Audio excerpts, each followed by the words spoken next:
Hi, America. My name is Max, and I'm 10 years old. This is my very first podcast, and it may be my last. And when I'm done talking to you, America, you'll understand why. This podcast is dedicated to America, and I really need you to listen to me, America. Sometimes I think America doesn't hear me or people like me, and that's why I decided to do this podcast.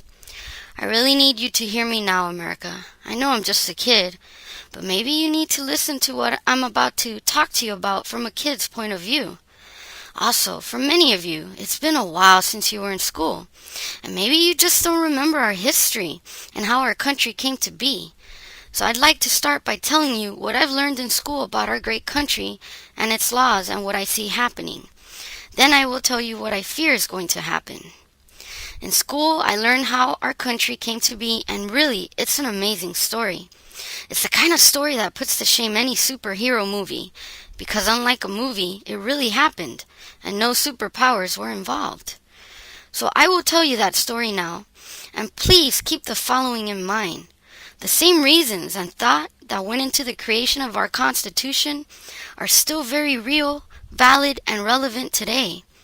It's like when you get a cold and your mom tells you to stay in bed, but you start feeling better. So you get up and start doing stuff, then you feel sick again. It doesn't mean because things look seemingly okay that we can forget and stop having a constitution. Why would any of us do that? It's at times like that it's most needed. If you let your guard down, then you open yourself up for attack. I think the American people have let their guard down, and now the Constitution is under attack. So here's some history. It's not all of it. There's a lot of history to America, but this will help you get an idea of how America came to be. America was discovered by Europeans in the 1400s. 1492 is the most widely accepted year for its discovery, and the credit goes to Christopher Columbus. I'm not saying he didn't show up in America. Of course he did. But there are, though, others that can be credited with its discovery as well, such as the Vikings and Amerigo Vespucci, for which America is named after. Either way, the North American continent became wide open to the Europeans. You should know, though, that there were indigenous people living in America way before these discoveries. They came to be known as Native Americans later on.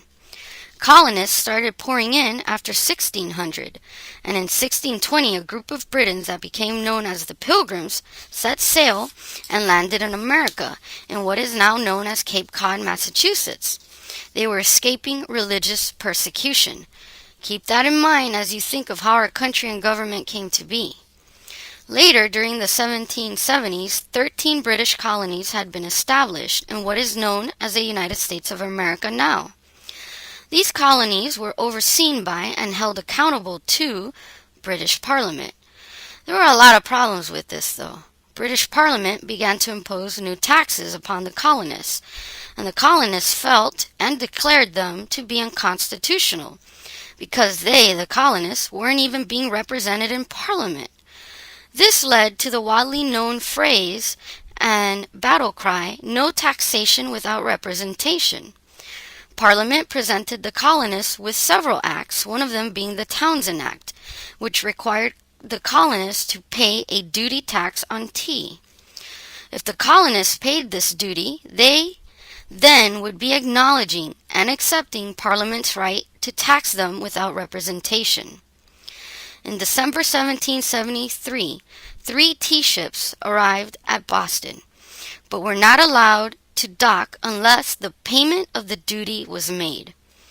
This created an angry reaction in the colonists, and by December 16, 1773, as many as 3,000 very frustrated colonists gathered en masse around the docks. By early evening that day, about 200 men descended upon the ship and threw the cargo of tea into the harbor waters in protest. This became known as the Boston Tea Party. Parliament became even angrier with the colonists, and in 1774 they passed the Coercive Acts. This act made it possible for Great Britain to deploy an army to enforce all of Parliament's acts and laws. This also marked the beginning of Great Britain trying to disarm the colonists. they began a control program that created a ban on import on firearms and gunpowder.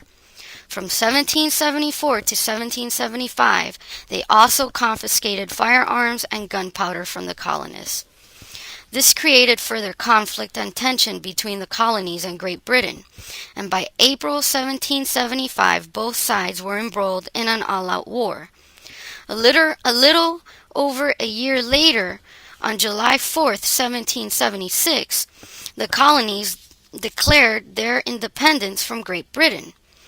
This culminated into what we now know as the Revolutionary War, and with the leadership of George Washington and financial help from France, the Patriots, as they would be known, won the war and peace arrived in 1783. The Articles of Confederation had united the 13 states under a weak fledgling government before and during the Revolutionary War. A new constitution was written and adopted in 1789, and it is still today the basic structure of our federal government. It is what ensures our inherent, inalienable rights. Also bear that in mind that for any other law, it is not a constitutional law if it is not in agreement with our Constitution. You heard that right. Again, a law, regardless of how it is presented, is not a law if it is not constitutional. The Constitution, our Constitution, is the supreme law of our land. It is the foundation for our federal government, and all other laws must align with it, must reflect it, must be in agreement with it. That said, just because a law is called a law doesn't mean it's constitutional. If you research, you will find many laws that contradict our Constitution. I suggest you look up the history of the U.S. income tax, for example. You will find that it is unconstitutional, yet we are bound to it. How is that? There's a saying that America has accepted two things as inevitable: death and taxes. And taxing is unconstitutional, though in 1913 America accepted it blindly, being just as inevitable as death. Now, there is still a whole lot more history to our country, even more detail to what I have briefly described. But now you have an idea of how our country came to be, and the thoughts, emotions, and ideals that went into its creation. You also have a brief glimpse into the paradoxes. Ponder that all a moment, and continue to think about it as I now tell you what else I have seen that creates a disparity between our Constitution and people's actions. This part is what makes me start to worry and even get sad. This is the part that sucks. Okay, there's a lot going on, but I guess what stands out the most and feels like the biggest threat to our Constitution is folks wanting to outright ban guns. The Second Amendment gave us the right to bear arms. And you saw what the Britons were trying to do, what Parliament was trying to do. The reasons for the amendments in our Constitution were that the tyranny of that our ancestors first faced would never happen again. Our Constitution is meant to be what federal law is based on, and if you remember, a law is not constitutional if it is not in agreement with the Constitution.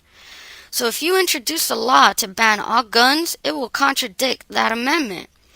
The Second Amendment was not written with the average crook you might encounter, such as a bandit or burglar, or even street thug in mind, though I imagine being able to protect and defend yourself from such people is a bonus and welcomed.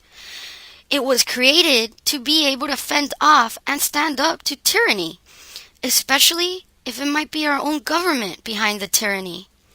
It happened before, it could theoretically happen again. It's happened repeatedly throughout history. It is plausible and tends to repeat itself. Our ancestors, founding fathers and mothers, armed themselves and fought off the British to claim sovereignty over their land and selves. That is still true. We still need to maintain that. And what is to be done if our government's behind making an unconstitutional law and implementing it? We resist. It is our job. We are the resistance. You can be a modern day Paul Revere. You do this by spreading the word that this is just wrong and it is not constitutional. You call and write your congressman. You express your inherent rights. And most important, you vote. You vote for what is right and in alignment with our Constitution.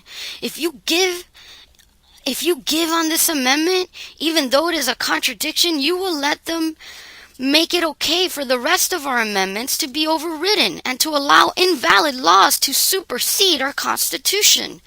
You will completely eradicate the Constitution. Another thing that's very disturbing to me is how laws, acts, and bills get passed even though what they represent can even be harmful to our health. I will give you an example. The Monsanto GMO Protection Act, which seems to only protect the greedy companies behind it. You might not even know about this because other topics are being used to distract you, America. They barely mention this act, and the media seems to be helping by putting stuff on the news that distracts you from the real issues lurking. I recommend you watch the documentary film Food Inc. This will help give you a better idea about some of what I'm talking about. But I'm gonna tell you right now a little bit about Monsanto. I do encourage you to do your own research, to come to your own conclusions. You will or may come to a similar or same conclusion, but it will arm you better to make decisions about our laws. It will help you vote people into office that have our health in mind, for instance. The Monsanto Protection Act keeps federal courts from being able to stop the sale or planting of the controversial genetically modified, aka GMO or genetically engineered GE seeds, regardless the health issues that may arise regarding GMOs in the future. There's already reports and research that say GM foods can cause cancer. Yet the President of the United States signed the bill H.R. 933, which allows this. What's wrong with the adults? You guys are in charge and some of you are making horrible decisions. I don't want to be sick, and you must not want that either. Why are you all letting something like this slip by? Is it because they don't highlight things like the Monsanto Protection Act in the news? Instead, they distract you with other news, which is most likely fake? I think that's it. I've heard my favorite alternative news journalist, Alex Jones, talk about gaslighting. I believe that's what's happening. So again, it's up to you to find the real news and speak up about it. Otherwise, you're going to let stuff like GMO seeds that cause cancer be acceptable. That's just not acceptable. I'm a kid and even I can see that. That's just wrong. So I ask you now in conclusion, America, don't roll over, America. Do not let them unarm you. Do not let our government continue to create false flags, disarm you, and violate your rights and freedoms. I encourage you, America, to educate yourself, to arm yourself with knowledge, and do not vote blindly. Do not do anything that concerns our government and laws blindly. I would like to leave you with this, America. In a time of universal deceit, telling the truth is a revolutionary act. George Orwell. America, you are the resistance, revolution, and the solution. Thank you, and God bless America.